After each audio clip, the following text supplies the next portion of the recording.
March meeting of the Marion County Commission to order. Appreciate everyone coming out.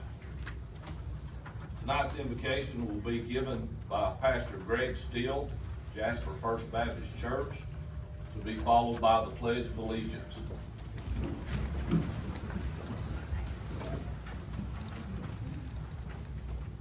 Father God, we thank you for this day, and we thank you most of all for your goodness and grace that you give to us every single day. Father, thank you for these men and women who serve this county so faithful. Father, we recognize that more than anything, we need you today. So Father, we ask that you would provide wisdom tonight as decisions are made. Father, we pray that you would provide clarity and any kind of discussion. And Father, most of all, that a heart for the people of Marion County would be taken into consideration. Father, I pray that you would guide this meeting. And Father, we ask this all in your Son's precious and holy name. Amen. Amen. I pledge allegiance to the flag of the United States of America and to the republic for which it stands, one nation, under God, indivisible, with liberty and justice for all. Thank you, Pastor.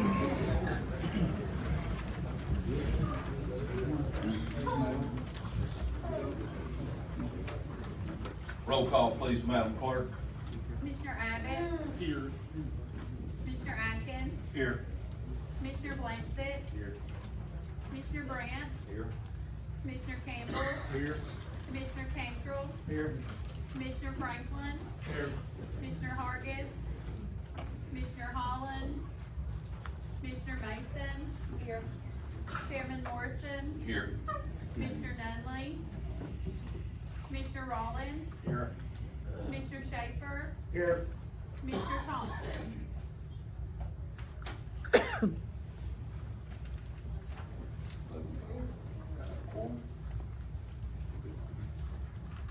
Approval of the minutes from the previous meeting. Motion to approve. Motion by Commissioner Cantrell, second by Commissioner Campbell. All in favor? Aye. Opposed? Motion carries. Approval of the March agenda. So moved.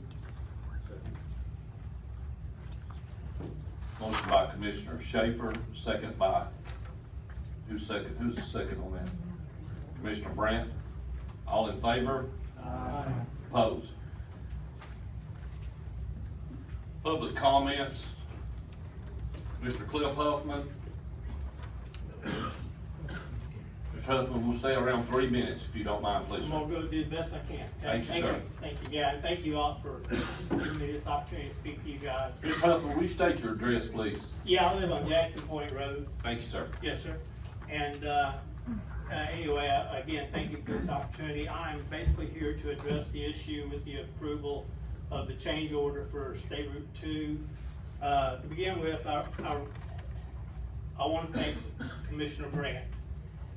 I was at the last meeting, and I'm just gonna tell you guys, I was a little bit concerned when he tried to amend the agenda, and the reasons he gave for wanting to amend the agenda, and he soundly voted down on that. However, you know, to y'all's credit, when the agenda item came up, and again, Rick brought up that he wanted to table it, and he brought up his reasons, what I saw from the commission was an ability to open a dialogue, and once I think collectively you guys realized that there's a lot of missing information, I think you guys wisely chose to table this issue. So thank you for that. Basically what I'm here to do tonight is, and again, I'll try to keep it brief, but I was looking into what this is about, because really just from the, what the agenda, how the agenda states it, it really doesn't give me a sense of what the State Route 2 issue was. And so I started looking into it, and I had the opportunity to come by 3 letters, and I'm assuming that these letters are what they say they are. Basically, what I want to do is digest these 3 letters just to kind of collectively, and for everyone out here, to get a sense of of how this picture's come together, basically through these three letters. One of the letters is from a guy from TDOT, Andrew Miller, I believe. He wrote a letter to Keith Garst. Another is the guy from one of the letters is from Justin Robinette, who is from the engineering firm that I guess you guys were using at the time. It's a letter it's addressed to the mayor, and then there's also a letter from Justin that is addressed to Rick Brand. Based on those three letters, I've kind of come up with this with these bullet points of how I see what's happened and what this SR2 issue is about, as I understand it. Now, by the way, I think I forgot to mention, I am running for county commissioner. I'm running in District 1, seat B, so thank you for that. So anyway, based on again, these three letters, this is how I see that it sounds like on February 19th of 2024, there was a contractor performing work on State Route 22, and he apparently closed some lanes, came to TDOT's attention, and TDOT found it to be a non-compliant act. The work on the said day, according to TDOT, was in violation of the permit conditions, and the contractor, under the authority of Marion Natural Gas and Board of Water Works. Anyway, the permit conditions were well known, or in one of the letters, I think that was the letter from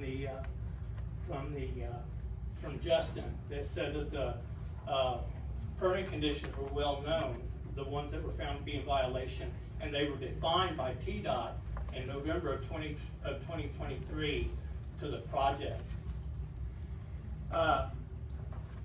Apparently the permit request, again, this is just from the information I've garnered from these letters, was specified that the water line being installed was in a private easement. And apparently the easements had not been secured, and again, from the letters. In the process of this unauthorized work, TDOT was damaged, TDOT property was damaged and created unsafe conditions. So in a letter from February 21st of 2024, and this was a letter to Keith Garth, TDOT demanded resubmittal of permit application, I guess that is the change order which we're talking today, and that repairs to TDOT's quote, slope, roadway, or other infrastructure will be repaired at the utilities expense through running bond with the state. Failure to fix these issues promptly and correctly to TDOT's satisfaction will result in your general agreement with TDOT being revoked. And I don't know if that happened or not. I'm just, again, going on the information that I have. Mr. Huffman, we're at 4:45 now, so let's Yes, sir, I am close up. not far from being, so the engineering firm negotiated with TDOT. They had easements to proceed with the design requiring project to both in and out of the right of way. Compliant to TDOT, but not to the mayor's liking. Again, that's from the letter. The mayor advised TDOT permits he was advised that TDOT permits were not in hand. The estimated cost of the change order from this, my understanding, is roughly $216,000. And then apparently the firm advised Dave Jackson that 10 easements were needed for this project. None of the 10 obtained. So, the only other thing I really want to mention in terms of the expense of this is that the engineering firm also states that they have not been, or at least at the time of this letter, which I believe was 2024, that they had not been, that they had an outstanding debt from us for $44,000. So my questions, and I'll be brief about this, is one, when did you guys know that, or did you know that Mr. Huffman, we're way over, and all due respect, public comments are 3 minutes, okay? And when we discuss, you have every right to discuss this, okay? But that needs to be an agenda item if you're gonna run longer than are allotted. So I was not made aware of 3 minutes. I'm sorry, that's been our policy. Yeah. So, and I'm very respectfully And I was very respectful. let you know that. Thank you, and I was very respectful, just like to say that, as a commissioner, that is one thing that I would like to see changed, because I feel like the people have a right to get up here and speak their voice. They do, Mr. Huffman, but you need to be placed on the agenda to go longer than the allotted public comment time.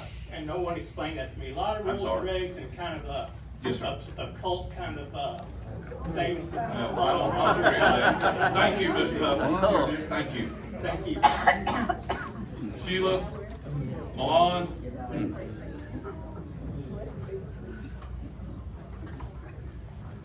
please state your address, please, Ms. Milan. My name is Milan. Shyla Malone. Milan. And I live on Payne Cove Road. And I thank you again for this opportunity to address y'all. Our interest in the water grant began with Mr. Mayor's survey of interest for water in 2022. And the loss of our 3 wells, the subject of water has become quite personal to us. And so speaking to that, and the line item number 14 on the state road, Battle Creek, the monies that are spent here and there are of great concern to us, because I feel like up on South Pittsburgh Mountain, it prevents us from having water in a proper way that a lot of people have. Before I go directly to that line item, I kind of wanted to give you a little bit of history. For us in our journey is that, you know, we were promised water that we bought in 2013 by our realtor. We had 3 wells working, so we knew it'd take time to get water up, and we were fine with that. And we had confidence that the county would provide that service as we were being told.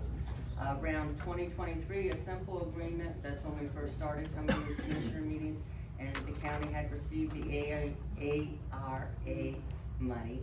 A personal agreement was made, my husband was part of that conversation, between the then sitting county commissioner and another commissioner that, you know, as they run the water up Highway 156, they didn't have the money to bring it into Brown Straits, but we would get a blow off so that it was easy to fill our tanks, to fill our cisterns, so we could furnish our house. And evidently that seems to have been negated for whatever reason, and they're putting it the ridges, which doesn't make a whole lot of sense, because there's not room for pulling it. But that aside from all that, I wanted to, as I lead up again to some of the mishaps, to recap what was repeated in a county commissioner meeting, October 28, 2024. 7 areas were identified for water. South Pittsburgh Mountain, $800,000 was allocated. The Battle Creek area, State Road 2, Kelly Cove, $425,000. Sweetest Cove, $425,000. Dancing Fern Road, $415,000. Egypt Hollow, Murphy Hollow, $580,000 plus $70,000 for engineering. The US 41 project, $2.5 million plus $100,000 for engineering. And Mullins Cove, 2.6, a little over 2.6 plus 70. But it's definitely, Mullins Cove has definitely gone way over that allocation. So when I also spoke at that same meeting, Mr. Mayor told me that 5 of the 7 projects needed additional funds. At the time, he said 4 of the 7 projects had been completed.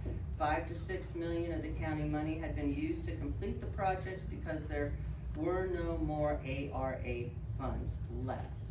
So to my understanding as the state, 4 of the 7 identified projects have been brought to full completion. The 3 projects not complete, from my understanding, is South Pittsburgh Mountain, the SR2 area, and Egypt Hollow. So along this journey of implementation of the ARA grant, which causes a lack in confidence, of the county leadership, an engineering firm has been fired along the way at a commissioners meeting. Additional funds were needed for road repair at Battle Creek due to TDOT permitting and change orders. Additional funds were needed for Egypt Cove for line extension. Highway 41 water line jurisdiction and water supply concerns came into call. Mullins Cove needed additional $300,000 for project completion, and those are just the general details that I know of. It's plausible, there's other little details in between. So I look at this through this history of this journey, and we're here again among all the other obstacles already presented, looking at an agenda item, number 14, a change order to be voted on for the Battle Creek area. Last I heard, this amount was somewhere around $217,000. So in this regard, I would like to ask a couple questions. So 1, what changes specifically are being made that justify this amount of money?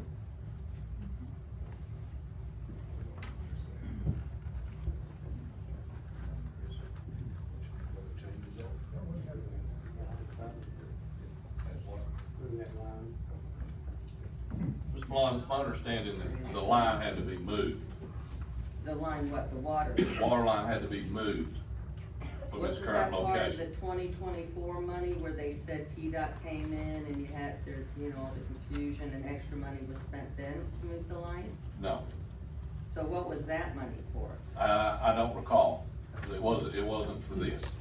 And so who was, is it just TDOT that was responsible for identifying TDOT, these changes? TDOT wanted the line, or not wanted, kinda demanded that the line be moved, okay?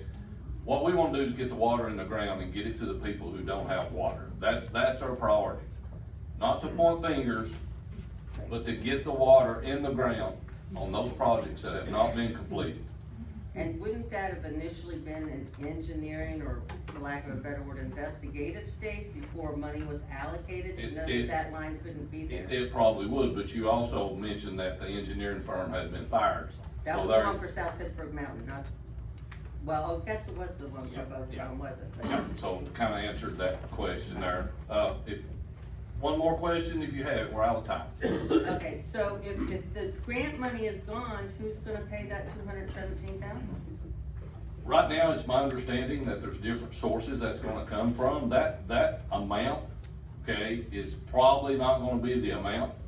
It's probably gonna be lower than that amount. Because There's there's still money. still some ongoing negotiations with all the parties that's involved.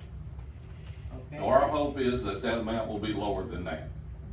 Well, But we want people to have water. That's what we want, okay? And the county does not have a water service. Right, I That's do what understand. confuses a lot of people. Yes. We don't have a water service. No, sir, okay? I understand that. Yes, ma'am. Yeah, Thank you, Miss. I realize it's a very complicated issue. but Yes. The confidence in the decision-making, because what I'm hearing is a horrendous amount of taxpayer monies going out for mishaps on the water line, and I find it a little irresponsible. Yeah, we've had an issue of kind of taxpayers' money going where it doesn't need to go here lately. I think we just All paid right, thank you $7,000. so much. I Yeah. appreciate it. Thank you, Miss Milan. Denise Stokes.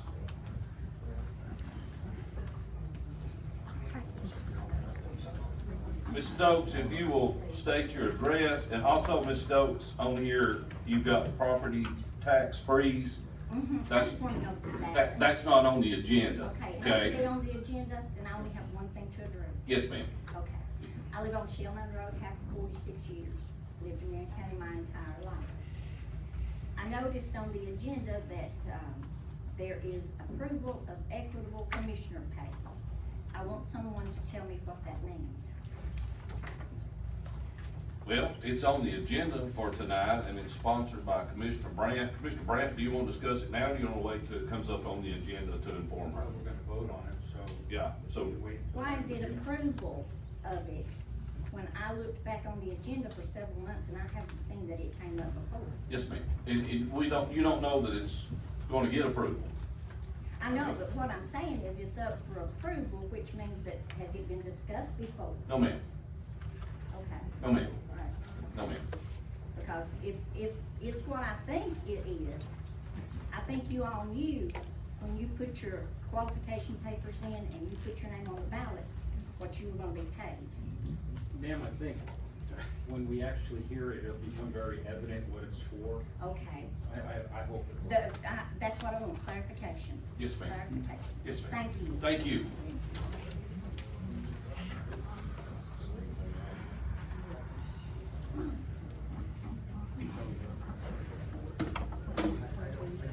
Budget amendments, agenda item number 8, Marion County local government.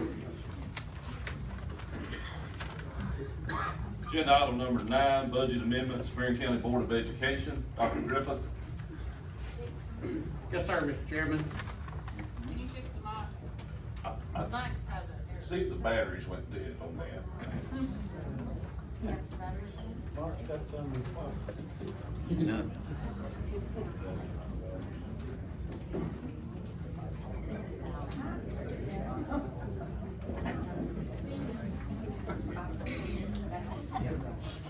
I'll be bringing up here and I'll get some batteries.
board went down.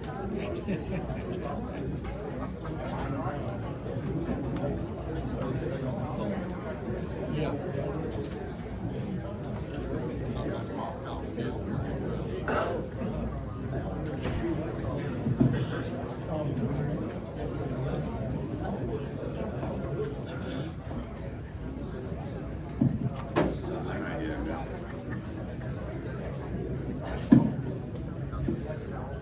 Mr. Chairman, according to my watch, my 3 minutes are up.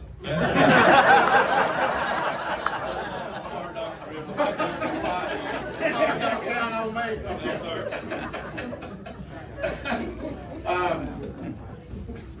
I would like for this body to look at budget amendment number 1. Basically, that is an increase from the state that we requested reimbursement for $16,602. That is actually money coming into the county, so I would respectfully request passage of that. I'll entertain a motion. Motion. Commissioner Franklin, second by Commissioner Mason. All in favor? Opposed?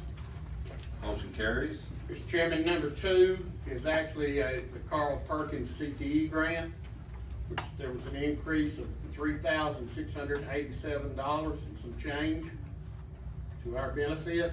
None of this increases the maintenance of effort for the county, so I would respectfully request passage. So moved. Second. Commissioner Rollins, second by Commissioner Blansett. All in favor? Opposed? Motion carries. Mr. Chairman, number 3 is basically for information only. That's just our cash flow analysis. Yes, sir. Thank you, Dr. Griffin. Thank you. Agenda item number 10, budget amendments, Marion County Highway Department. Mr. Pickett. Yes, sir, Mr. Chairman. We have a budget amendment of $107,000 total. What we're doing is taking $100,000 out of fund balance and transferring it back into $62,000, which is our asphalt.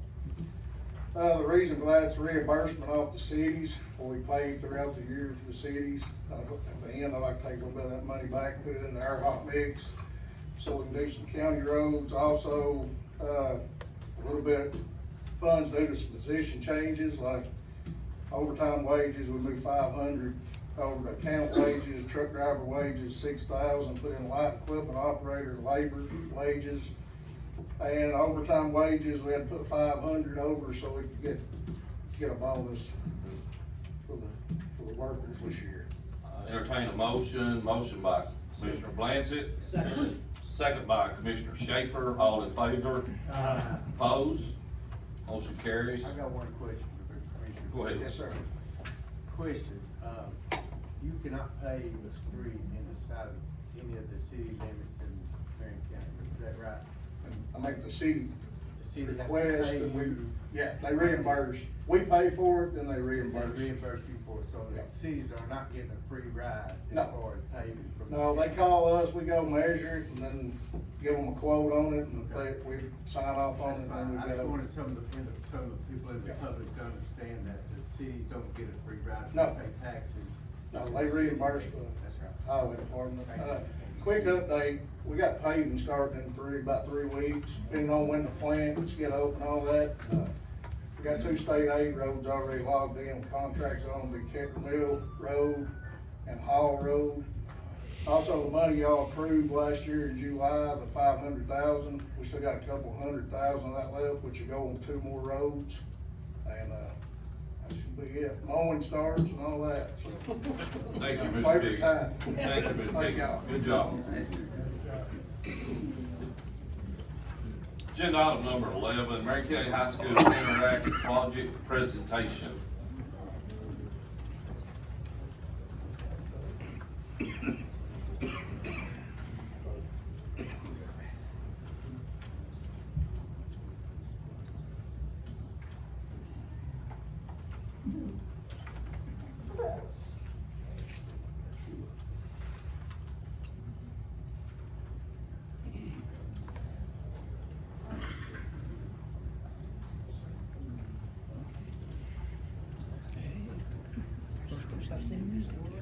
Hey, this is a first, okay?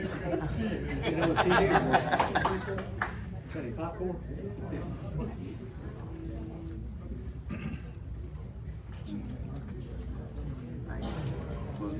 Y'all ready to watch a Netflix show?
Mr. Chair, Yes.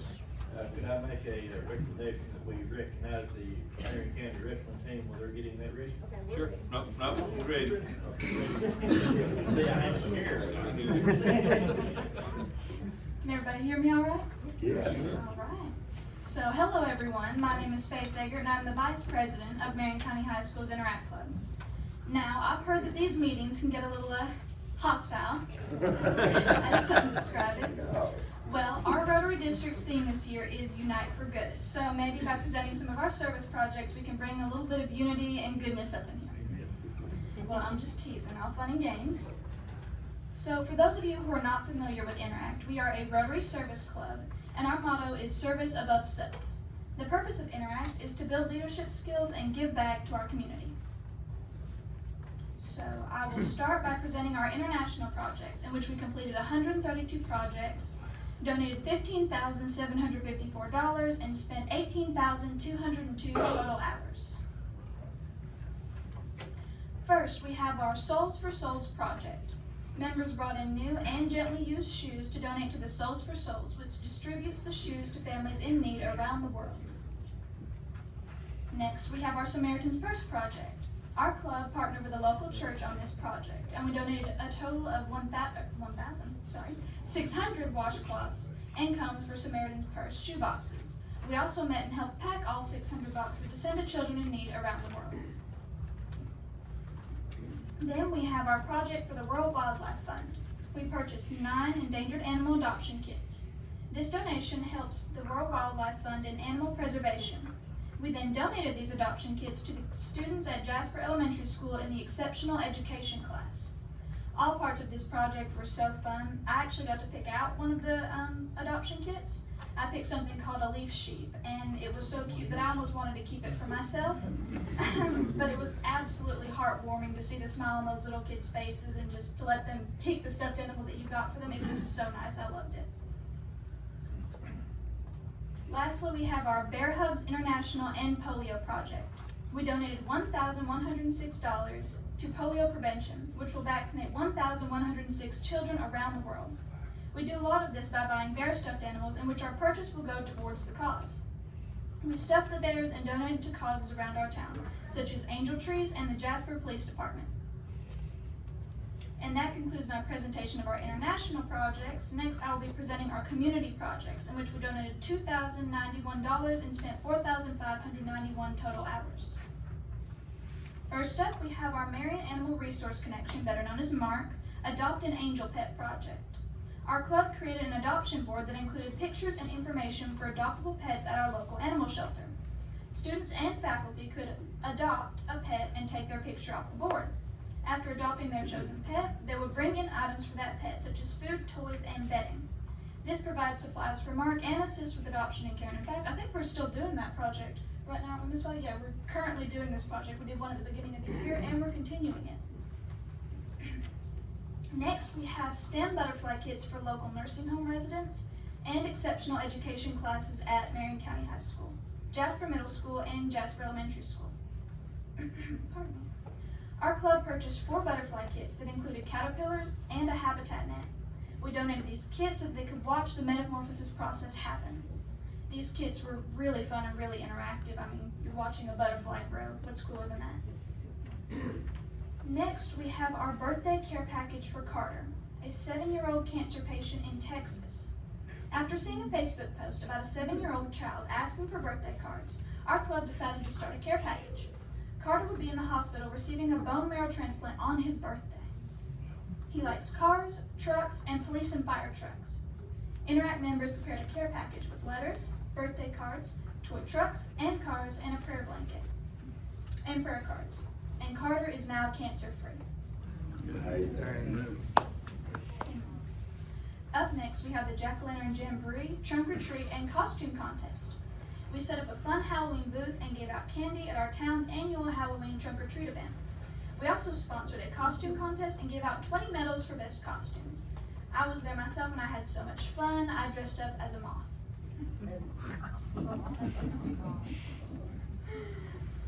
Also for our spooky season, we have the MCHS Haunted Trail with the City of Jasper. Our club organized a safe, fun, family-friendly event for families and students to attend. We worked with the town of Jasper and held this haunted event at a new walking trail in the city. As one of the actors on the trail, I can confirm how eerie it was. Even I was scared to walk on it, and I was dressed up. I was the one supposed to be scaring people. We also have our Veterans Day float in the Veterans Day Parade. We decorated a patriotic Veterans Day float and participated in the annual Marion County Veterans Day Parade, tossing candy all the way. Next up is the Sleep in Heavenly Peace Bed Build Project, where we built 25 beds. Our club helped build beds for the Sleep in Heavenly Peace Bed Project and received donations from sponsors for the materials. We helped build 25 beds for children in our community that did not have a bed of their own. We also purchased all of the bedding for the project, and it cost approximately $3,202. We also made an angel tree for students in need at our local elementary school. We hosted an angel tree at our school with 14 names from our local elementary school of students in need. Interact members and school staff alike participated in purchasing gifts. Each angel chosen received multiple toys and clothing items. Interact sponsors and members wrapped the gifts and delivered them to JES. Up next, we have our beautiful candlelight service at Sequatchie Valley Memorial Gardens. Our club organized a candle lighting event at our local cemetery to help remember loved ones around the holidays. We provided 400 flameless candles to be placed on loved ones' headstones. This is one of my personal favorites. Our Christmas float in the Jasper Christmas Parade with the theme, The Island of Misfit Toys. We decorated a Christmas float and students and sponsors dressed up in the theme, The Island of Misfit Toys, from my favorite Christmas movie, Rudolph the Red-Nosed Reindeer. We won second place for best float. And last but certainly not least, we have our cemetery restoration project at Lassiter Cemetery. Over a 7-month period, our club restored and cleaned 263 headstones at a local cemetery called Lassiter Cemetery. This is one of the oldest cemeteries in our county. There are about 639 headstones at this cemetery, and we cleaned all of the oldest ones that were no longer legible. We purchased a headstone cleaner that is used at Arlington Cemetery and endorsed by the Department of Veteran Affairs National Cemetery Administration. We also educated others in our community on the process of cleaning. And I think it certainly helped. When I first went there, you couldn't read hardly any of the names. And then by the time that you left, you could certainly see. It was a very good project. And that will conclude my presentation of our community projects. Thank you for your time. Thank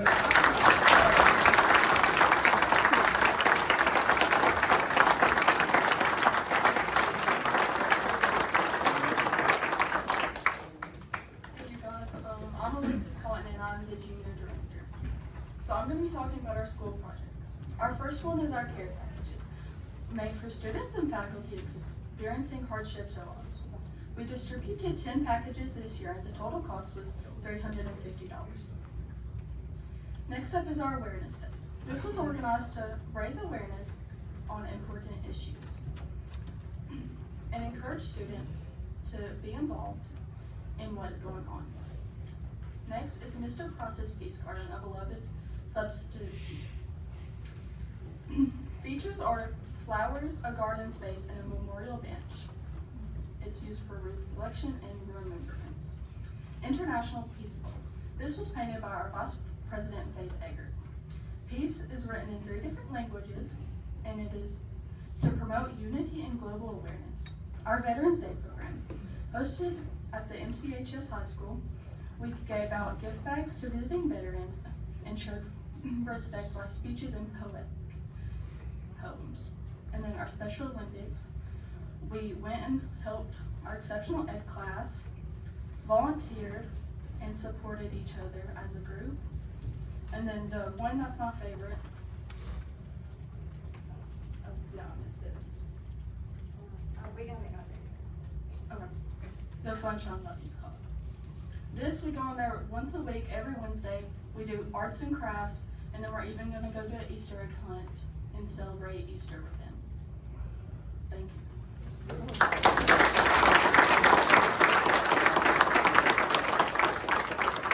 Just kidding, I forgot one. This one we started this year where we do an alumni of the month. Each month we pick someone to honor. For example, we did David Martin and Miss Sally Smith.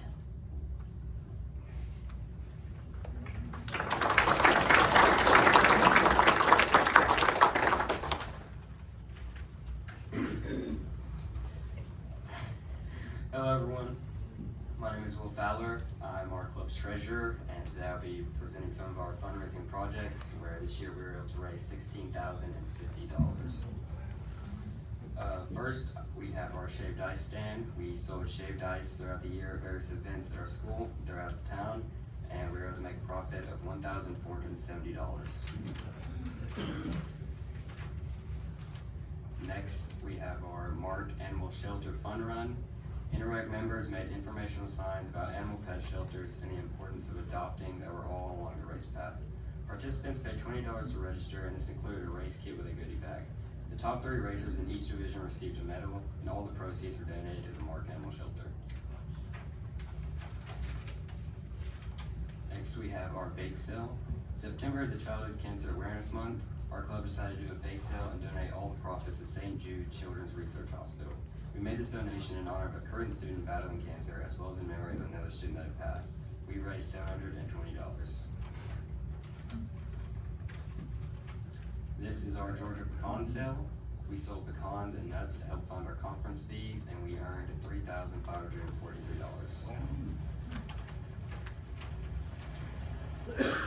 This is one of our more popular and fun fundraisers, our MCHS Haunted House. We organized a safe, fun, family-friendly event for families and students to attend. This event was highly successful, and we had many compliments on how great the event was for the community. We raised $4,412.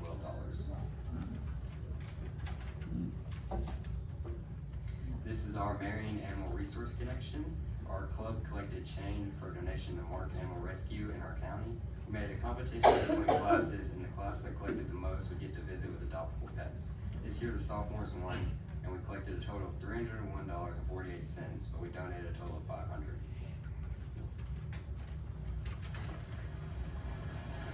This is another bake sale we hosted. Members and sponsors brought in baked goods to sell at school. All money was donated to Jasper Elementary School to ensure that all children that could not afford a book at the book fair would be able to get a book. We raised $275.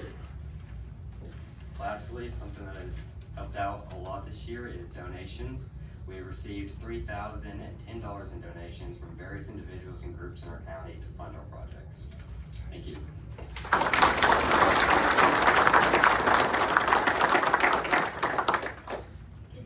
Good evening, everyone. My name is Haley Melton, and I'm our club's historian. Today I'm talking to you about our activities with Rotary. In total, we spent $533 and a total of 505 hours on these projects. For our first project that I will be talking about, we partnered with Rotary to distribute student dictionaries to 3rd graders. We created 121 goodie bags with candy, stickers, bookmarks, mini toys, in addition to the Rotary dictionaries. And we spent around $133 on this project. Up next we have the South Pittsburgh Rotary Club Golf Tournament. 4 of our own members participated in the annual South Pittsburgh Rotary Golf Tournament, which helps fund community projects. Our next project is the Sleep in Heavenly Peace Bed Build project and the delivery of the beds to each recipient. This is a personal favorite of mine, in which we worked with our local Rotary and Sleep in Heavenly Peace to deliver and set up the beds that we built. And the last project that I'll be talking about is the Rotary Pancake Breakfast at the Cornbread Festival. Our club helped with the Rotary Pancake Breakfast by serving breakfast and cleaning up. Thank you.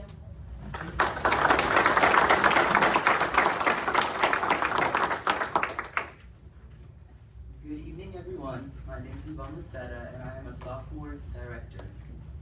I will be talking about our club's fellowship projects. Our first fellowship project is a field trip to Reflection Writing Nature Center. We explored the forest and learned about different types of plants, ecosystem, habits, and invasive plant species. We helped to remove invasive plant species. Our second fellowship project was a pumpkin carving contest. 8-track members carved pumpkins, and the top 3 jack-o'-lanterns won prizes. Our next fellowship project was a field trip to breakout escape rooms and the mall. We enjoyed a team-building exercise with 8 different themed escape rooms. The last project I'll be talking about is our 8-track Christmas party. 8-track members and sponsors gathered together to watch Christmas movies and eat snacks. We played a secret Santa game and enjoyed fellowship. Thank you.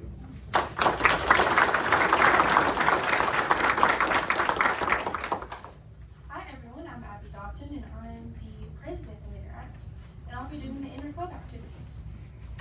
So first up, we have RALA, which stands for Rotary Youth Leadership Awards. We had 4 members and 2 sponsors going, and pretty much it was like an all-day camp to help you build leadership skills. And here's some pictures. Alright, so now we have our Tennessee River Rescue. Our club cleaned out 36 bags of garbage, and we actually had a competition to see who could have like the craziest or most unusual thing we picked up. It was really fun.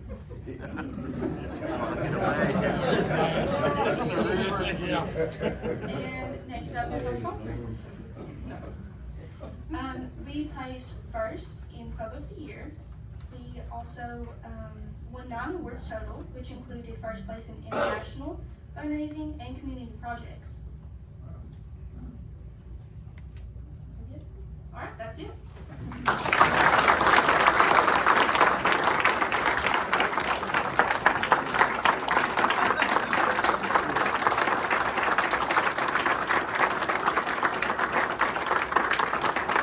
Could we have your sponsor come up and introduce herself, please?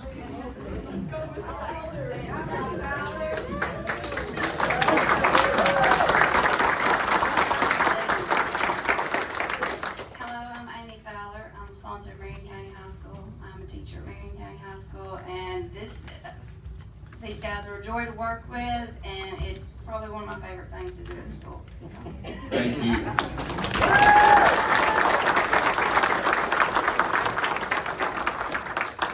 Mr. Chairman. Yes, sir. Being a Rotarian, these young people are the future leaders of Marion County. They do an outstanding job in serving our community, and you've seen what they're capable of doing. We should give them a really outstanding year.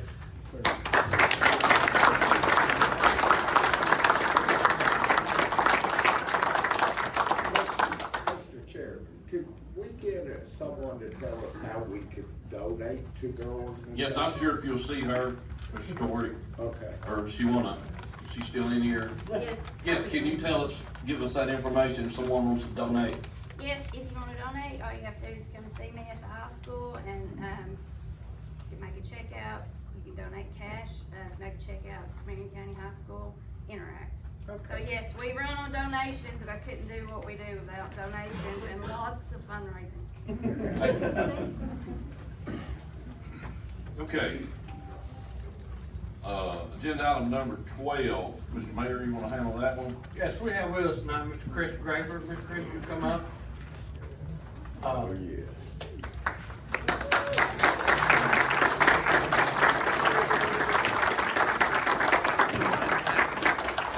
Chris is a wrestler from Marion County High School and placed third in the state this year. I'm Coach Bennett and Coach Beck is proud of him. Chris, I believe you can take the sheriff. Sheriff likes wrestling if you want. You got a bad knee anyway, but you've seen the Interact Club, you've seen Chris here tonight. We've had other wrestlers here. other, football teams throughout the past years. That's the reason the state of Tennessee needs to keep funding public education. Amen.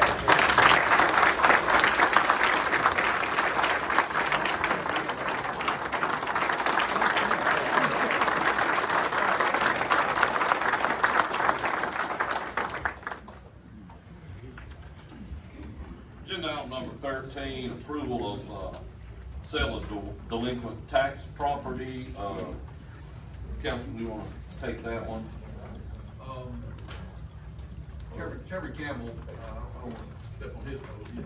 We met before this meeting, we had a tax committee meeting before this, talking about the sale of this, and it was the recommendation that we go forward with the sale pending. There was one correction, I'm sure Billy can explain to you why we need to do that. I'll be glad to, for the benefit of the other commissioners who aren't on the delinquent tax committee. Two things. First of all, on the agenda and in the notice that went in the paper, there was a typo. The map number is 155H as in Henry instead of 155B as in Boyd. And we'll address how we're gonna correct that here in just a minute. So it's 155H, it's the map, Group B, parcel 17, is the parcel in question for the record. This property is located in the city limits of South Pittsburgh, so as has been typical in the past, when we've had a piece of property that is in a city that has city property taxes as well as county taxes, it will require a second step of approval by the city. In order to correct the typo on the map number, I recommended to the delinquent tax committee, delinquent property tax committee rather, that the notice be republished with the correct map number in it, and that a period of 10 days be left open after that in accordance with the statute, so that anyone else who might be interested has an opportunity to submit a bid. I suppose it's possible they could have been interested but not known it because of the wrong map number. So to correct that, that was my recommendation, and that's what the committee voted to do.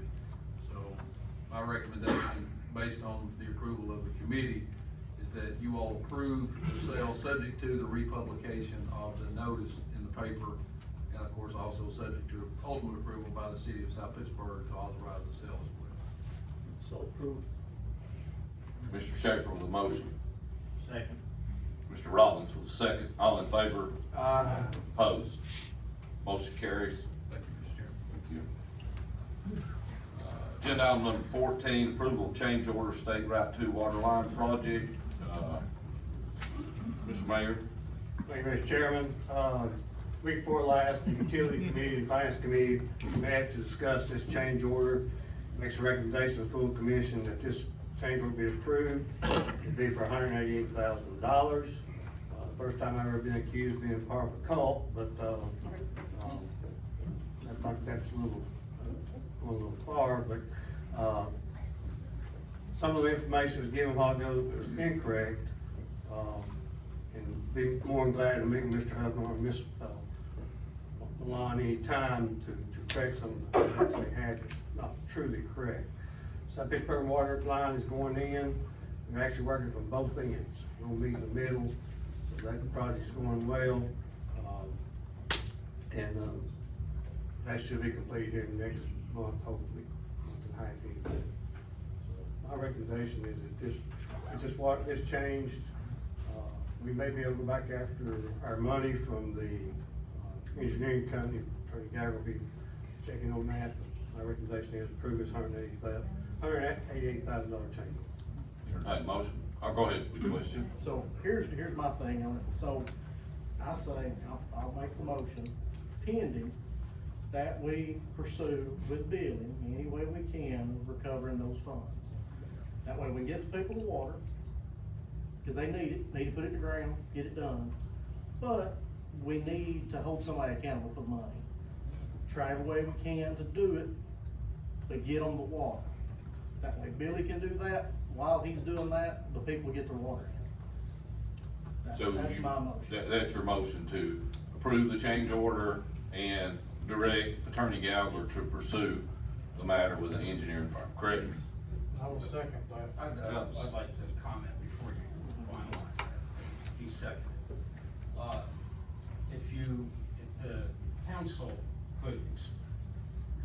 is an understanding of the letter that was sent by Marion Gas System, Keith Garth. He and this is dated March 3rd, 2026, and he addressed it to us and the mayor. He states here, Marion Gas and the South Pittsburgh Board of Water and Sewers agrees to accept ownership of the water main infrastructure upon the project completion. Because of this agreement, which I'm trying to understand this agreement, is that the permitting process with PDOT, or is there an interlocal agreement? There's no interlocal agreement, Commissioner Brandt. I think what Mr. Garth is referred to there is, and this goes back to an earlier statement I think that the chairman made about the county not having its own water system.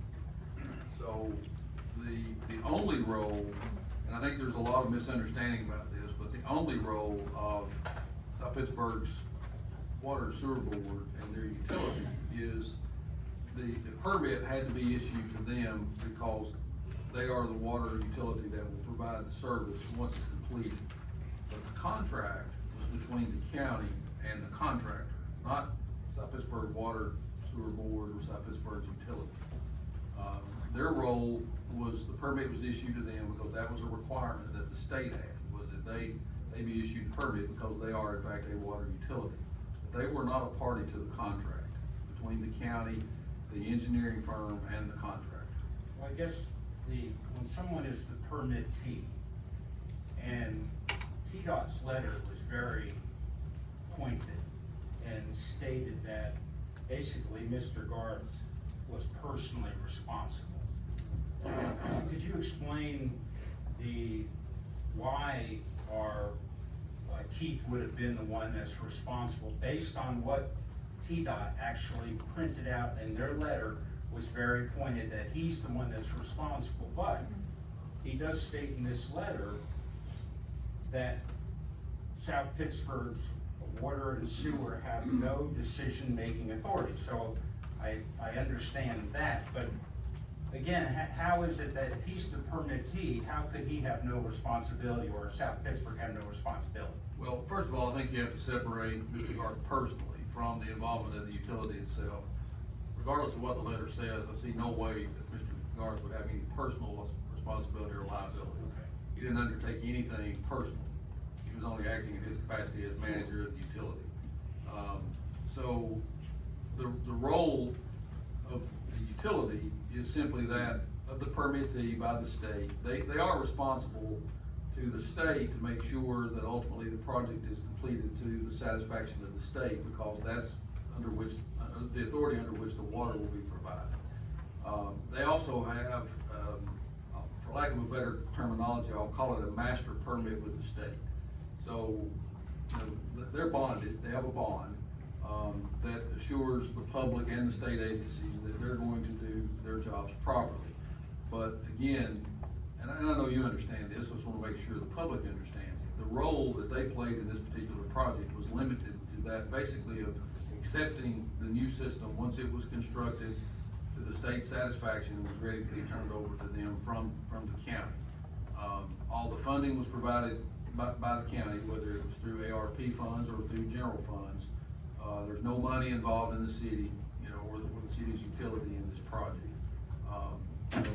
And that's true essentially with all of the projects, water projects that were funded through these ARP funds.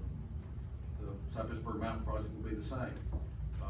They have a role in that, but it's not their money, it's not their contract with a contractor or an engineering firm that's doing that. It's solely county money, county contractual relationships that are at issue here. Okay, so I see again in his letter, he specifies what you just stated, that the South Pittsburgh water and sewer have no decision-making authority. So you agree with that? Yes, sir, that's correct. Yeah, okay. Other than the decision that they already made, that they would accept the system once it was Within a completed. year? Yes, sir. Correct. Okay. So with that being said, who inside the county had the authority? Well, the contractual authority rests with this body, with the county commission. Now, as far as project management is concerned, who was interfacing with the contractor? Well, that would have been the county mayor. So, am I to understand that the contractor made a decision on his own to put that water line in on a holiday when it was not gonna be inspected? Is this a errors and admission on the contractor's behalf that perhaps we can get some level of a clawback, funds from? Is that? I don't think I can speak as to what the contractor thought or why they did or didn't do anything. That would be for them to answer. So I'm not sure I can answer that question, Commissioner Brady. You know, and am I also right in thinking that, from my understanding from TDOT, that if it was not for Keith Garth and the excellent relationship he has with them, that they could have potentially required the county to take the water line out, which already with the toe of the bank already being gone, you pull that line out, we would have had to replace the guardrails, do a geotech report on it, and from my understanding, estimate-wise, it could be $1.4 million. Does that sound somewhat familiar? I can't speak to the engineering technical side of that, but I do think it would have been feasible that the state could have required the line to be removed. But beyond that, I don't have any personal knowledge about it. Now, with you being counsel to South Pittsburgh and counsel to the mayor here, Commissioner Campbell's recommendation that we approve this now, investigate later. I think that's what. Well, clarify, I said that we should approve it while he is still in the process of doing his investigation, not put it off and let him wait 2-3 years, but have him start it, but at the same time, get the water done. Instead of putting it off, it can go at the same time, instead of being held to wait. Well, and one concern that I have is you're conflicted, would you agree? If it appears that there's some adversarial issue between the utility, the city, and the county, then certainly, yes, I'd be the first to acknowledge that. I don't know at this point that I know enough about it to make a decision on that. But I've had a discussion with Mr. Garth about that as well. So, that's always a possibility. When you're in a small county, and small town, you know, there are only so many lawyers to go around. So sometimes, you know, it happens. You know, it happened on the library situation. So if that's the case, I'd be disqualified from representing either side, and I'd simply step aside and let each side get independent counsel. Well, now, what governing body, we wouldn't be giving this to the ethics committee, correct?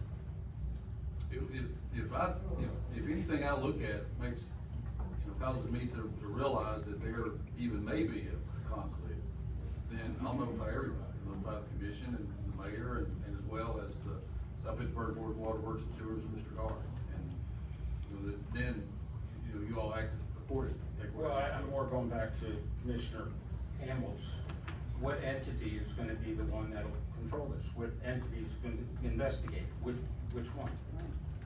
Would that be you, or? Well, I think what he said was that we would look at the engineering. So the engineering contract is between the county and the engineers. The city of South Pittsburgh is not a party to that contract. So, you know, but if in looking at that, it appears that in some way South Pittsburgh's utility might be involved in that. At this point, I don't know how that could be, since they simply weren't part of the contract. But if some way they were, then. Yeah, and I'm not looking at South Pittsburgh at this point. I'm just trying to figure out the logistics as far as how this would work. You know, are we investigating ourselves, basically? Are we gonna have an outside entity? We tried to put a committee together, a special committee, which was approved by this board, and somehow it got shifted over to a utility committee. And I don't know how that exactly happened. What else would you have called it? Well, as a special committee, we would have amongst ourselves, or the chairman would have been the one that appointed the people to it, because a special committee wouldn't be something the mayor would appoint. It was a special committee, and if I'm not mistaken, you're the one that nominated the chairman here. Yeah. Yes. Yeah. That's exactly I right. agree with you, Commissioner Atkins.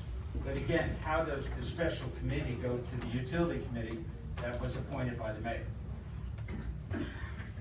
But the utility committee was appointed by me, but y'all approved it. County commission approved all committees. County mayor. I appointed them, y'all approved it, You appoint the committee. but y'all approved it. That's right. Okay. Commissioner Schaefer? As I stated in my attachment, there's a lot of questions. There's a lot of things that need to be investigated as to why they happened the way they did. I agree with Mr. Campbell, we gotta get water to these people. I don't deny that, but I don't wanna see this happen again. And I request a workshop so we can find out what went wrong, where it went wrong, what needs to be done in the future so that we don't have this type of calamity happening again.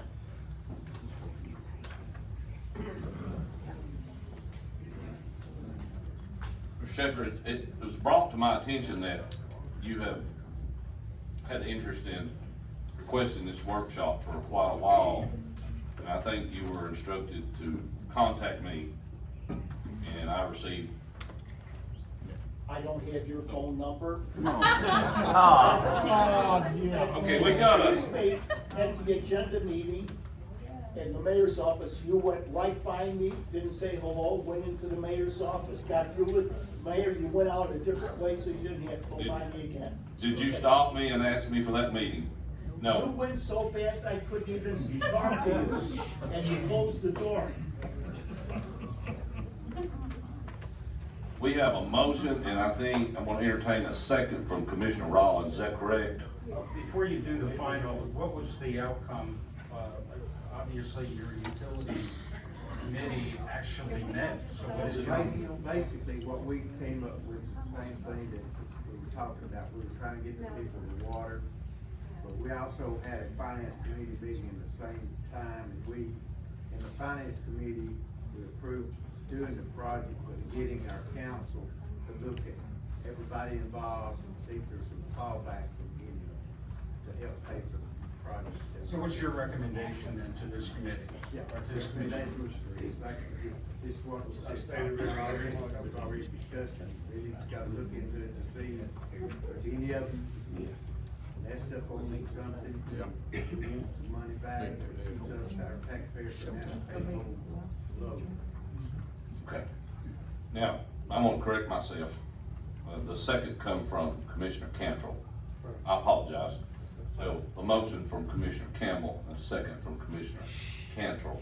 All in favor? Aye. Oppose? Opposed. Roll call, please. Commissioner Abbott? Commissioner Atkins? Yes. Commissioner Blansett? Yes. Commissioner Grant? No. Commissioner Campbell? Yes. Commissioner Cantrell? Yes. Commissioner Franklin? Yes. Commissioner Mason? Yes. Chairman Morrison? Yes. Commissioner Rollins? Yes. Commissioner Schaefer? Yes.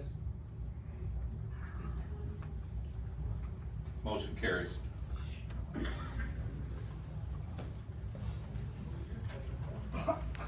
Agenda item number 15, approval for early termination of the pilot program for U.S. Stove, council.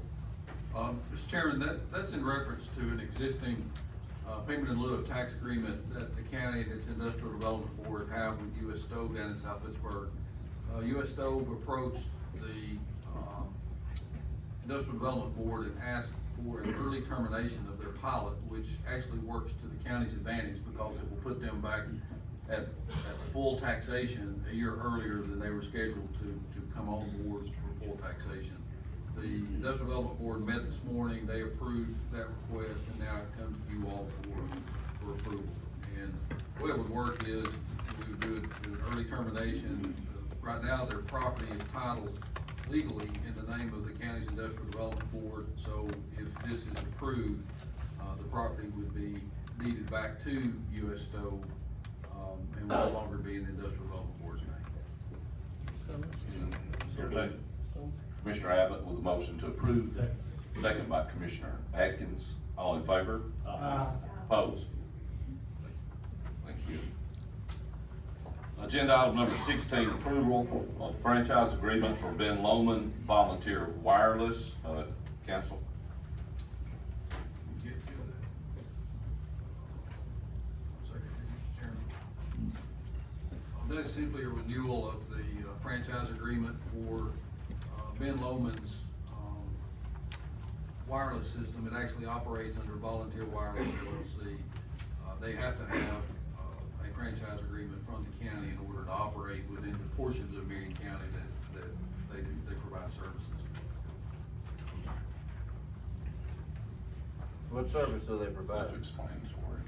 What service do they provide? They provide, service in the, primarily the Monteagle area. Monteagle, Browns Hollow. What service?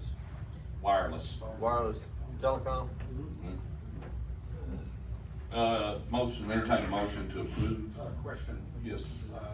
Council, is that a non-exclusive agreement, or can we have multiple? It's not exclusive. Thank you, Chairman. Entertain a motion to approve. Motion. Mr. Campbell, second. Second. Mr. Franklin? Question. Yes, sir. And it's a 10-year agreement, is that the norm, or are we locked into 10 years on these agreements? That's on page, Yes, sir, it's on page 3. three. I don't remember there being any over the years, Commissioner Franklin, that are shorter than 10. We've had some that have been longer. I think the last one we did maybe 25. And I think one of the reasons for that is in order to be able to meet their financial models, you know, they have to be assured of the ability to conduct services for some period of time in order to make their finances work. Right. And I have another question here, and Well, he's looking for this cost the county nothing. all right, the other was covering on page 13, the franchise fee of 3%. Is that a locked-in amount? Yes, sir, I don't think that changes. And I read that correct, that comes back to the county? That's correct, yes, sir. Okay. The next thing on number 19 is surrender rights of 6 months. For franchise surrender, their rights filing with the county, do so at least 6 months before surrender date. Okay, then that may have been here and I overlooked it. Do we have a clause where that we can say, hey, you're not, well, it is in here, that we do have something that says we can ask them to close, and if they did surrender, they have to remove all telephone poles, wires, equipment, and everything that's in this contract. Yeah, they do, and I think one of the reasons for that surrender clause, Commissioner Franklin, is to give notice to the county so that they have time to try to find a replacement service if they were to pull out of providing those services in those parts of the county. That might give the county ample time to find a replacement so that those people don't go without services. And this would be basic for any group of this type? Yes, sir, that's correct. Okay, thank you. Okay. Refresh me. Make the motion on that.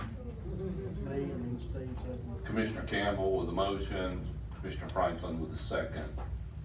All in favor? Opposed? Motion carries. Agenda item. Mr. Chairman, excuse me just a second, if I could just clarify quickly, I think the mayor heard me call y'all a cult or something. Just for the record, the word I used was occult. Thank you. Thank you. There's a big difference in that. Number 17. Let's come to order, please. Agenda item number 17. Pass resolution to formalize agenda meetings. Commissioner Brandt, the floor is yours. I think the last agenda meeting we went to, I don't know, it wasn't necessarily confusion, but I understand from talking to the council, maybe council can explain that why we can only have one commissioner in meeting when the mayor is in the same room for the agenda meeting. And secondly, I was under the assumption that the agenda meetings have always been open to the public. But if you'll explain the resolution as I asked you to write it. Commissioner Brandt requested that I draft a resolution, which you all have in front of you, that basically mandates that agenda meetings from this point forward would be held in conformity with the Tennessee Open Meetings Act. In other words, it would be treated the same as for example, a regular county commission meeting. The issue that he's referring to has to do with two or more commissioners meeting together or with the county mayor, even though the county mayor doesn't have a vote, unless he or she is the chairperson of the county commission, in which case they would have a vote in case of a tie. There is some law in Tennessee that basically says a county mayor shouldn't meet with more than one member of the county's legislative body at a time. So that was what that was based on. It's not designed to exclude anyone or limit it to any particular member of the legislative body from attending. It's simply an attempt to prevent violations of the Sunshine Law or the Open Meetings Act. So the one thing that I have an issue with, and I did request some advice from CTAS on this, but if you look at the definition of meeting under the Open Meetings Act, the agenda meetings as they've always been held in our county that I've ever been a part of do not meet the definition of meeting. But I'll leave it up to you all to decide. A meeting under the Open Meetings Act, and for the record, I'm reading from TCA section 8-44-102.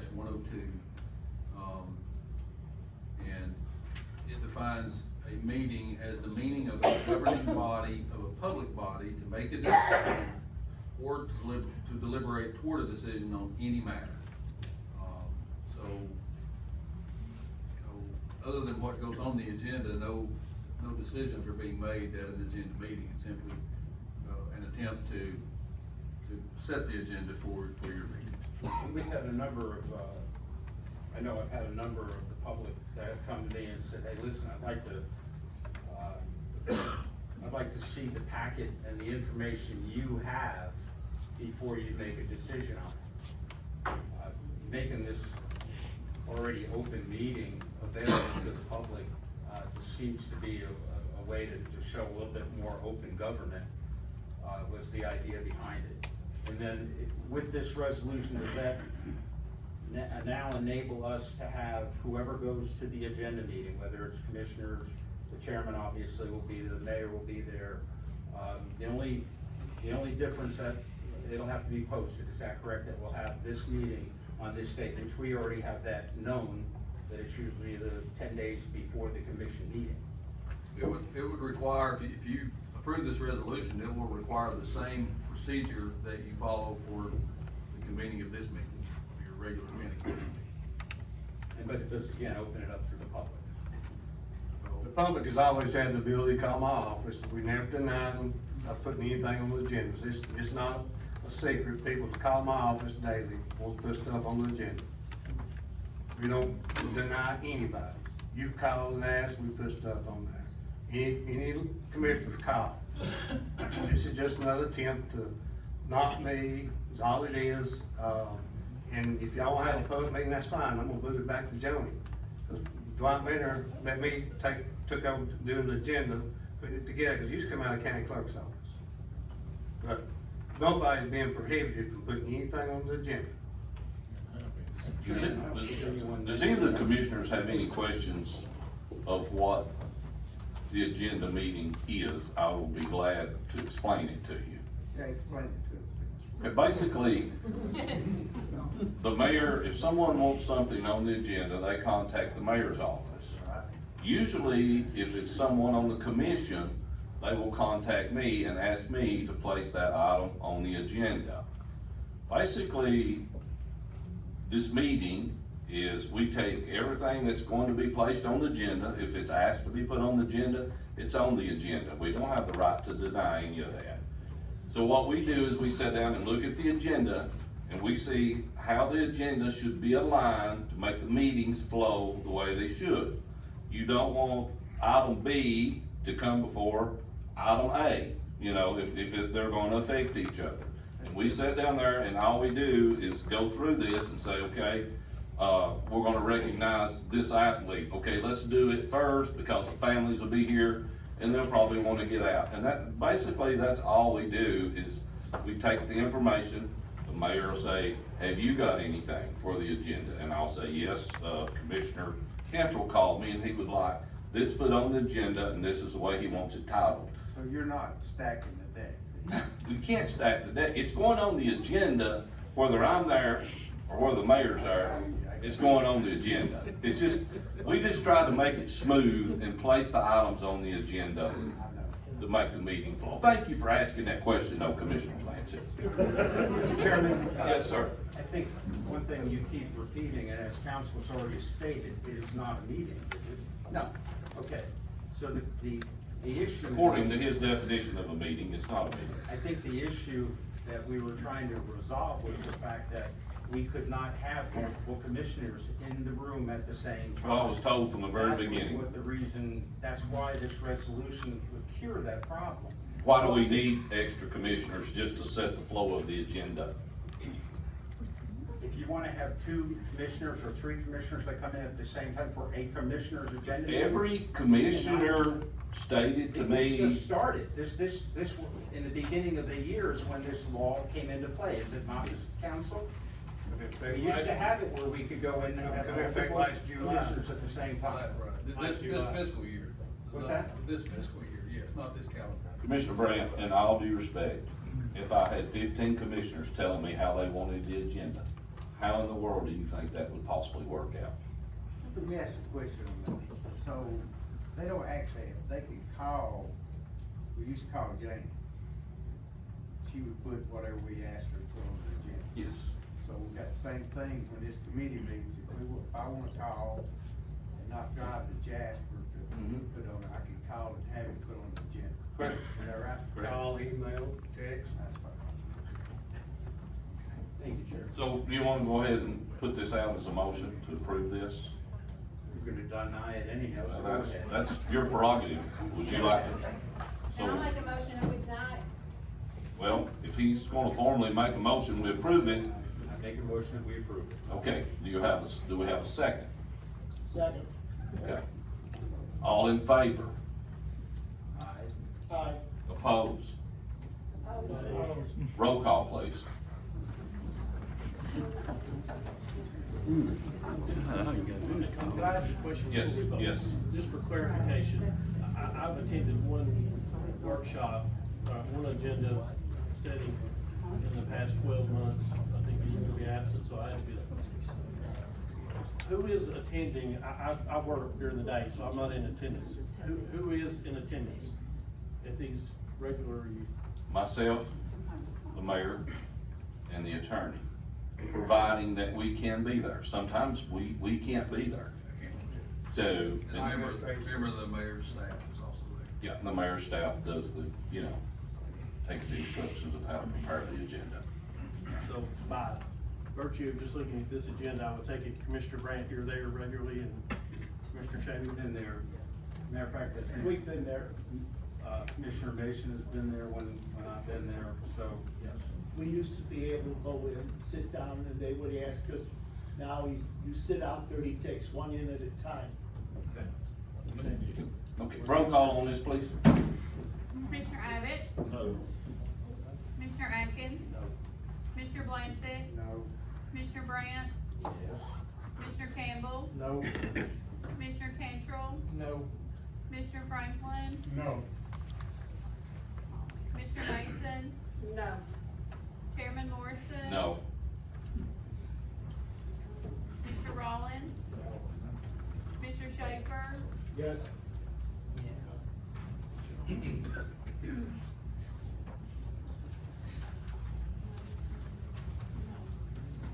Motion fails 9-2. Let me say one thing about that, Mr. Morrison. I know we're past now, but Commissioner Brandt, as a previous chairman, I respectfully ask each one of you as commissioners to submit to me for every agenda meeting, anything that you might have. Okay? When I was elected as chairman, that was part of my role to do those duties. Now I'm seeing that chairman seat is tending to become not as important as it really respectfully is. And so, from my standpoint, I just want to submit to you, I don't think there's anything about your opinion that's not important.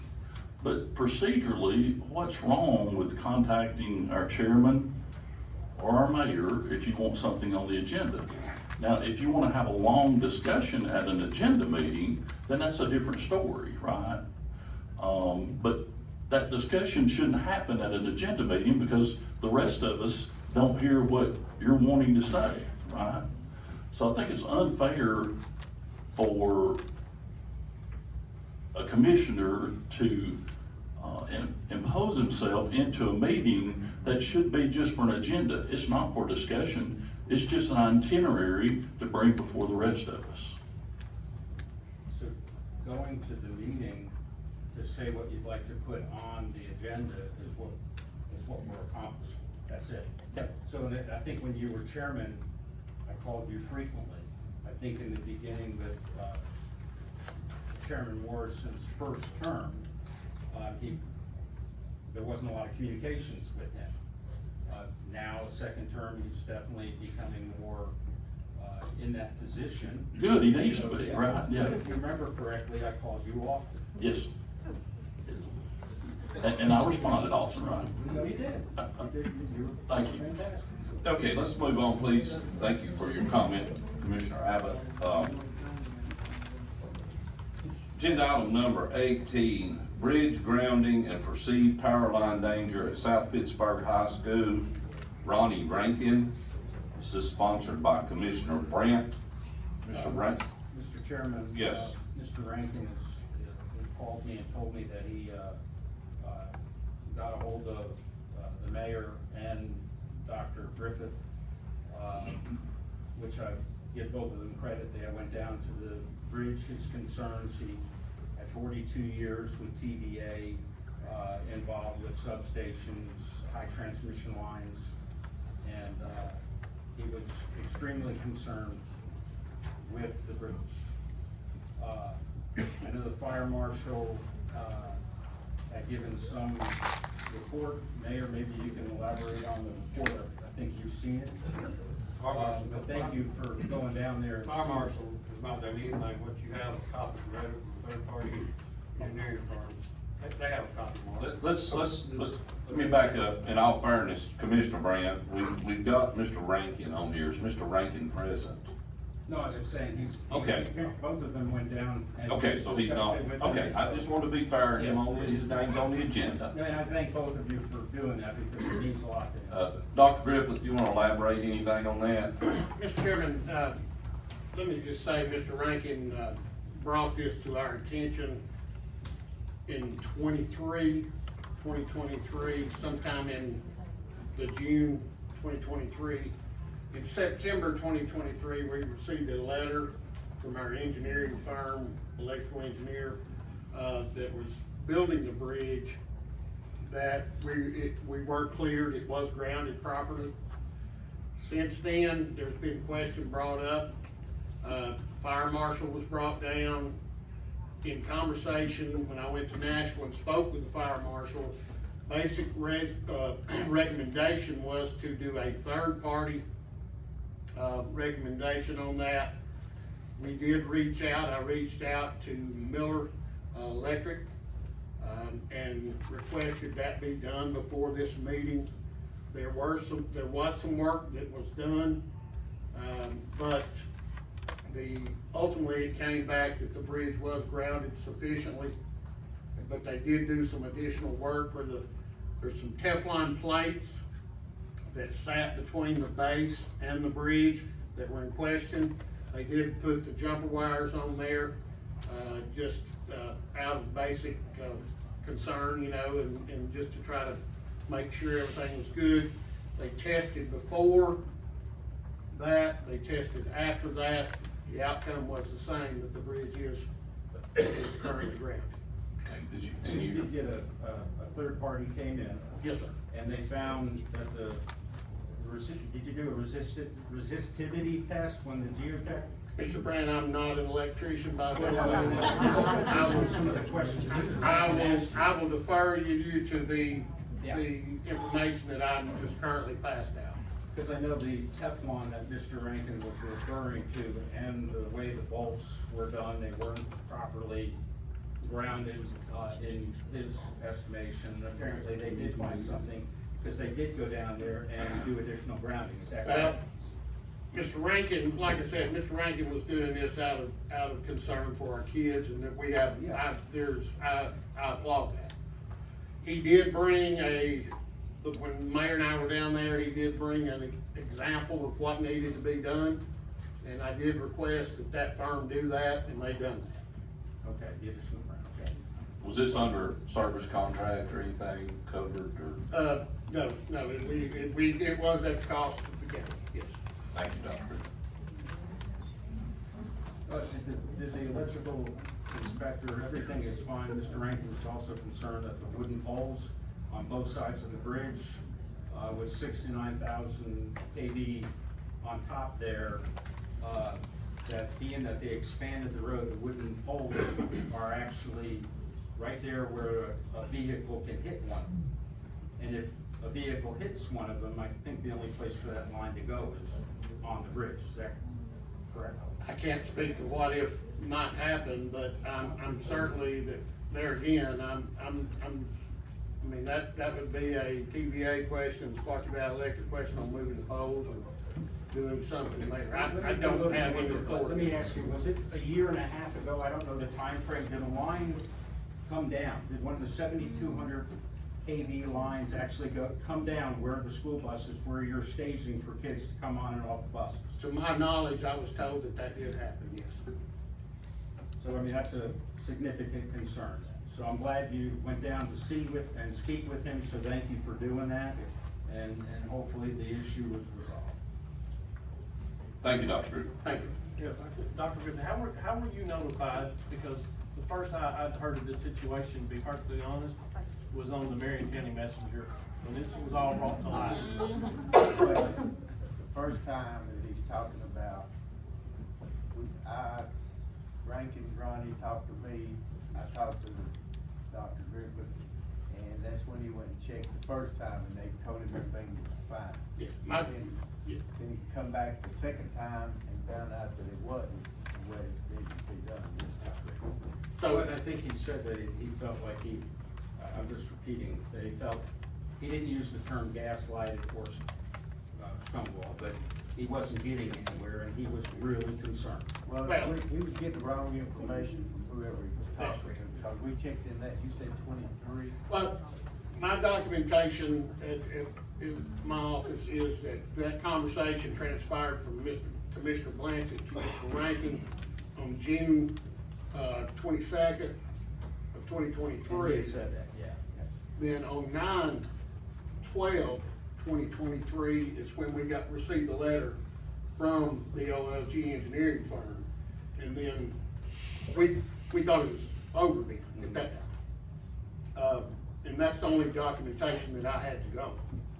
And then once it was brought up again, is when the concerns was to where, I mean, I didn't know what else to do except we've talked to,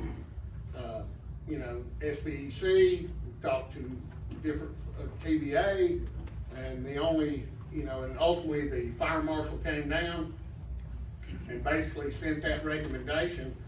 I was actually in Nashville at a meeting when all that conversation transpired, and then the recommendation was to get a third party to check it again, and that's what we did. Okay, so the fire marshal recommendation, have somebody look at it, they're concerned about it. Hey, let me ask you something, is there, I didn't know about balloons and Mylar balloons, but one of the concerns Mr. Rankin had was if one of the kids was coming across the bridge and one of those Mylar balloons went up, because I don't know the distance between the bridge and the 7,200 volt lines, I know there's 4. And right above them is the 69,000 volt. But he was saying that induction can happen and there'd be a big. There very, very again, dangerous. Commissioner Brandt, I'm not an electrical engineer, and I would be glad to, entertain any other questions other than. Dr. Griffith, you feel that you've done your due diligence and you're comfortable with that bridge there? I am very comfortable with the bridge being there, and safety is first and foremost, and we will do whatever we need to do to keep the kids safe. But the bottom line is, I don't know anything about electricity, to be quite honest. Thank you. Would it be safe to say going forward though, if you need to be contacted about something of this nature, it goes directly to the school board rather than to the Marion County Messenger first? Yeah.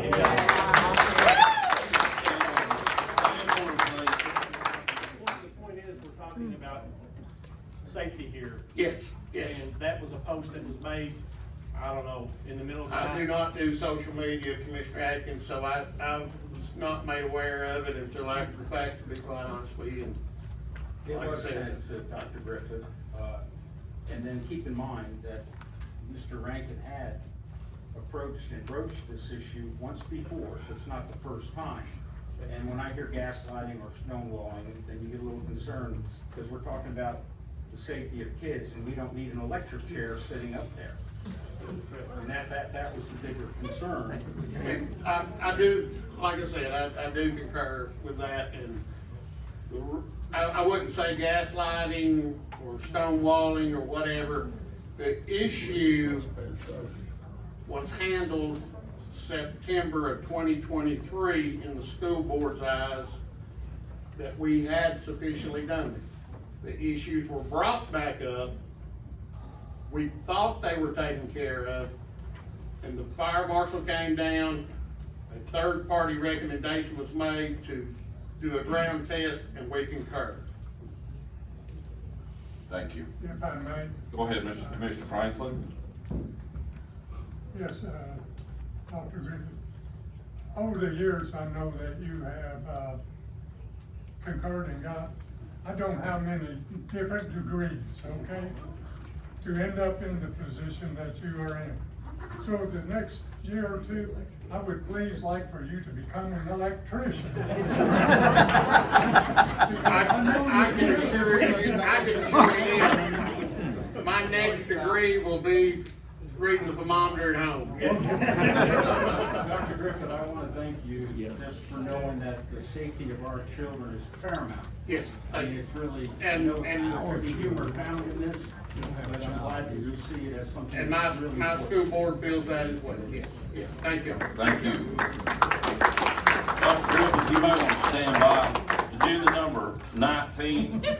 I thought I had 3 minutes earlier. Agenda number 19, resolution for schools anti-discrimination policies. Commissioner Brandt. Dr. Griffith, and I didn't send this to you in writing, so I know you could easily deny it. Do you remember a conversation that I had with you about a telephone call that I had received from a woman who was concerned about some of the conversations about educators calling people outsiders? I do. Okay, so where this is coming from and what concerns me is the liability aspect for the county should by some chance through social media, because I know some of the educators seem to think that they can put anything they want on social media and there's no issues with them getting in trouble. But when we start taking groups and calling them something, like outsiders or vote local, we're going down a slippery slope, because if we have a minority that moves to the area, let's just say they're Black Americans, and someone from a school refers to them as outsiders,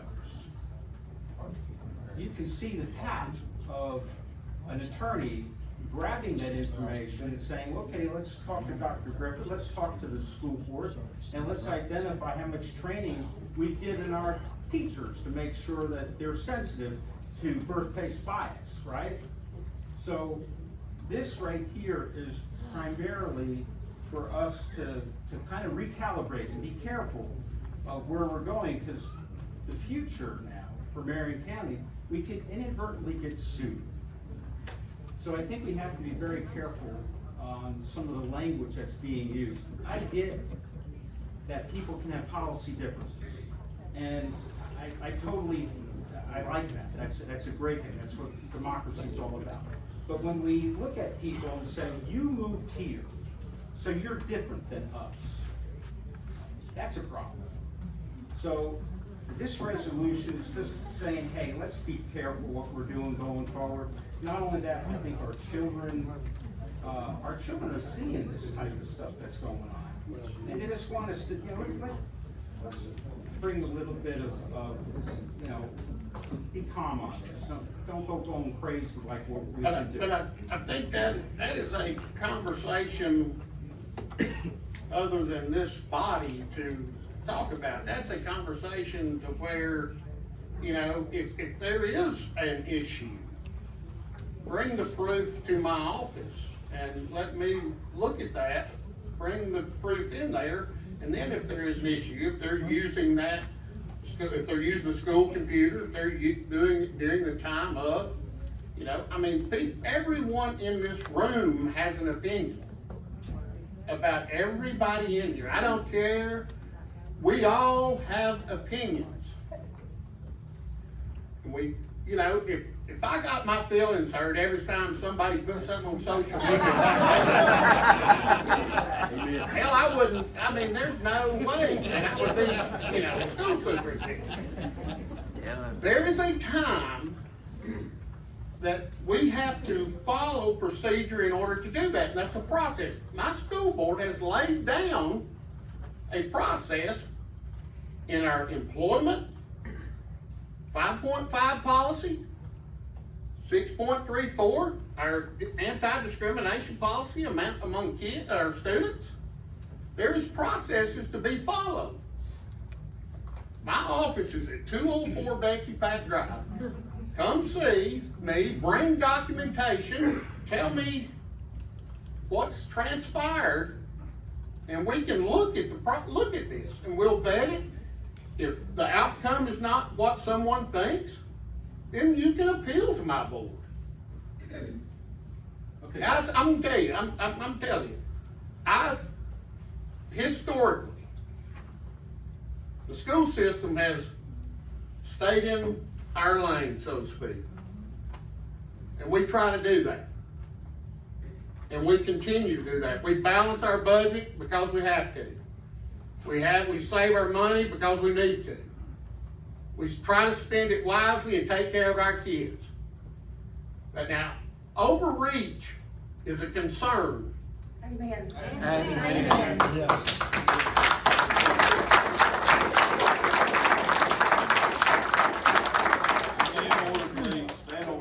Chairman, Can I say something, Stay in order. at least once in this meeting? Commissioner Mason.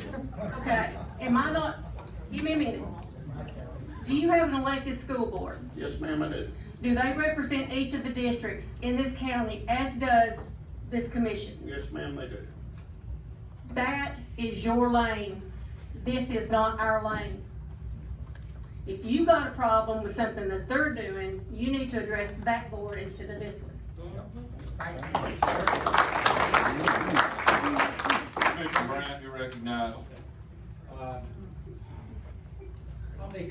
make a deal. I'm gonna read this, and hopefully this gives the point across, and I will drop the resolution request, okay? Go ahead, Mr. So people have come to me.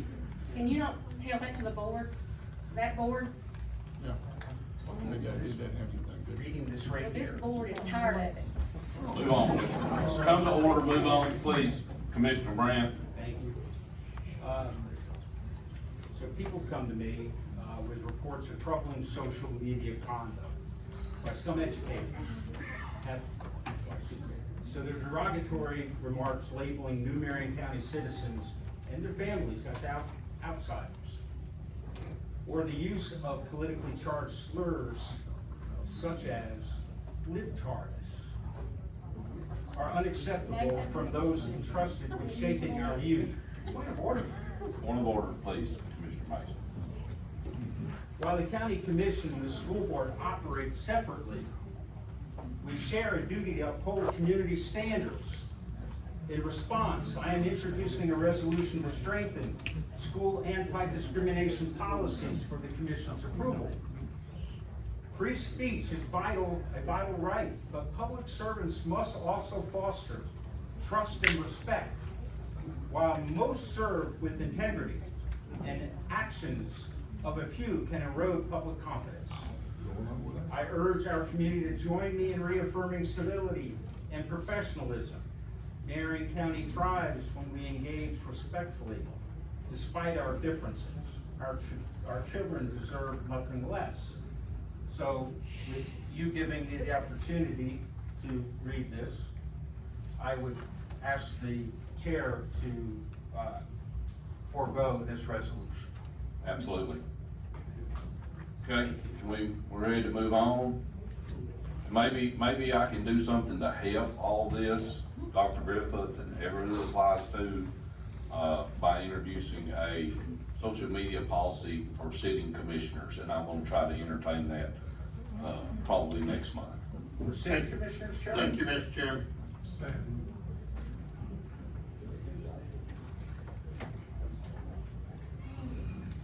Agenda item number 20, approval equitable commissioner pay. Commissioner Brandt. Okay, the lady that asked me about this, I'll read from the resolution again.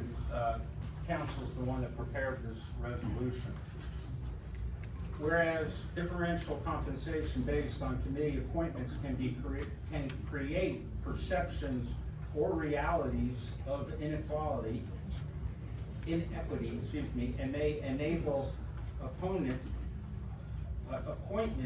or paid committee assignments to be used by the executive branch as leverage to influence commissioners' votes or conduct. So what this is for, it's not an increase for the taxpayer for paying us. It's just that everyone is paid the same regardless of the number of committees that they are on. That's what this resolution is for. Mr. Campbell, I'm sorry, I thought you were finished. No, I want, counsel, if he can, explain his resolution, Well, I asked him to put together. First of all, Mr. Brandt, you provided the form of this resolution, I just typed it. Well, I was just making sure. I didn't draft it, the code sections that are referenced in it, are accurate, that's what I did, and, you know, so insofar as that part is concerned, if there's nothing legally wrong with it, but you provided the form. Okay. Commissioner Campbell, you recognize. Yes. So here's my thing with it. Do you get paid for work that you don't do? I don't get paid at all. Wait. Outside of here, do you get paid for work that you don't do? Answer to that would be no. You don't do. The answer would be no, so why should we? You're Why getting should we paid the pay? same amount of money. Well, I know, but why should commissioners who don't attend meetings get paid for work that they don't do? You should get paid for meetings you go to. You work it. I mean, if I don't go to work, I don't get paid. That doesn't come to commission meetings, right? So everyone getting the same pay would make it so that if we have a new mayor, for instance, because you could be on the short end of the stick in the future. But I wouldn't be getting paid for work I didn't do. If I don't show up to work, I don't get paid. So if people don't come to meetings, you shouldn't get paid either. You're paying for work that should be done here, not if you don't show up. When you take an oath to represent people, you also are given an assignment of whatever you're picked to be on, correct? So your pay should not be inconsistent with what everyone else is getting. Yeah, but if you're having to work, and if your meeting is here and somebody else doesn't have a meeting, they shouldn't be getting paid. You gotta work to get your pay. That's the same thing that I'm saying, is that if Mr. Ketchell is on a committee and I'm not, he should be getting paid, not me, I'm not working, he is. But I think what the attempt has always been on committees is to have one one commissioner from each district to be on a particular committee, right? So it should be consistent, shouldn't it? It depends on how often your committee meets. So if it's consistent, then us all getting paid the same, it shouldn't matter, should it? I mean, Still got to show up for the meeting. you still gotta show up for meetings though. What is the amount, I'm confused. This is what to do, okay?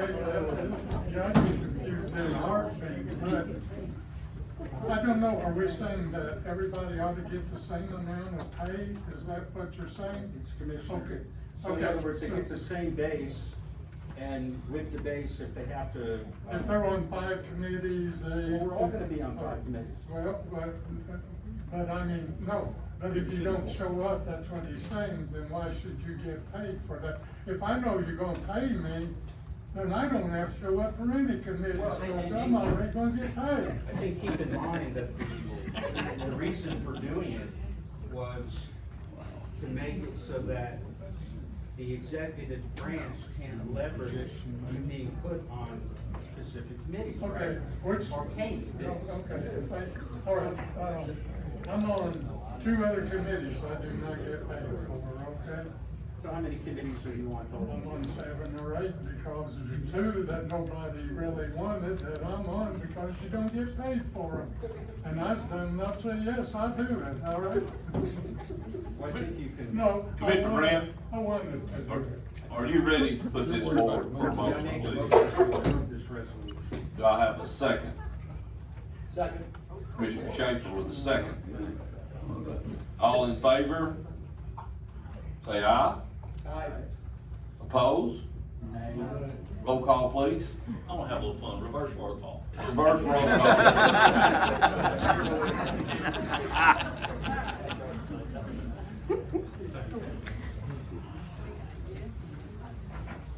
Yes, it's to approve. All right, Commissioner Schaefer, Yes. Commissioner Rollins, Hey. Chairman Morrison, No. Commissioner Mason. No. Commissioner Franklin, No. Commissioner Cantrell, No. Commissioner Campbell, No. Commissioner Brand, Commissioner Blansett, Let me think about it.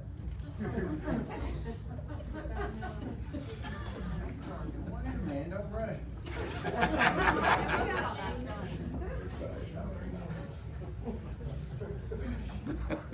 Commissioner Atkins, Commissioner Abbott. No. 9-2, no. Motion fails 9-2. Agenda item number 21, health concern for elder clinic. Ms. Rosar. I have thoroughly enjoyed this meeting. I'm a volunteer 12 years and I don't get paid. But I'm here to speak about some concerns that I do have. I have 40 hours of geriatric care to my degree, and I am also making Green more beautiful and the National Day of Prayer Task Force. Ms. Rosar, excuse me, can you move the mic closer or scoot over? Yep. There you go. Oh boy, these things are straight. Scoot a little bit. There you go. Okay, it says here, health concerns, and I wanted to say this, that I would like to see sometime that we had a town hall, not for business, but for people's concerns. And I did have concerns concerning water, drones, litter, and elder care, and all of them have to do with our health. So I won't belabor that, okay? And not up for discussion or entertain questions or anything like that. But as far as the elder people in our community, it would be really nice, instead of going down to Fast Pay, pay $150 to go in the door just for somebody to listen to your heart. Okay, wellness checkup. Maybe you want your teeth cleaned and not cost you $300 to $500. Maybe you want just somebody, you know, tell them a certain problem and what do you think I could do about it, nurse, okay? So, it's just an idea, and I think it would be nice to have a town hall for this very reason. You're doing business here, but I'm doing things that say, I care about the community, and maybe you guys would Now, all the magistrate, everybody, well done. And yeah, get your 3 or 5 minutes. So thank you so much, Mr. Chairman, for letting me come and speak about this. I had called, I was gonna call the health department, EPA, and the secretary, I'm gonna say secretary or clerk, said, oh, before you do that, you need to talk to Mayor Jackson. Well, we're ships in the night, and you know that, because I'm in all kind of states doing all kind of things, and you don't want to hear that. So, thank you again, and thank you for giving me such an entertaining evening. Thank you, Ms. Rosso.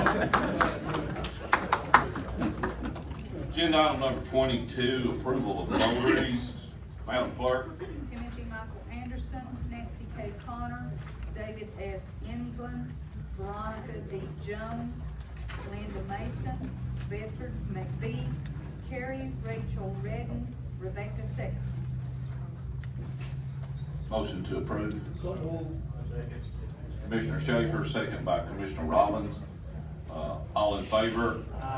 Opposed? And one abstained by Commissioner Mason. Motion carries. General business. Mr. Chairman, the gifts you have in front of you, the copy cut and stuff, is from UT Extension. Danny Crafton just left, but they brought these by a few hours, so to see Danny and her staff, thank you, I thank them for bringing that to you. Counselor, can we take these? Yes, sir. Sure. Yes, sir. Not illegal.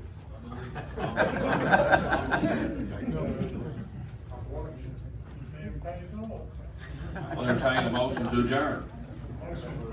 From Commissioner Franklin, second by Commissioner Campbell. All in favor? Opposed? Meeting adjourned.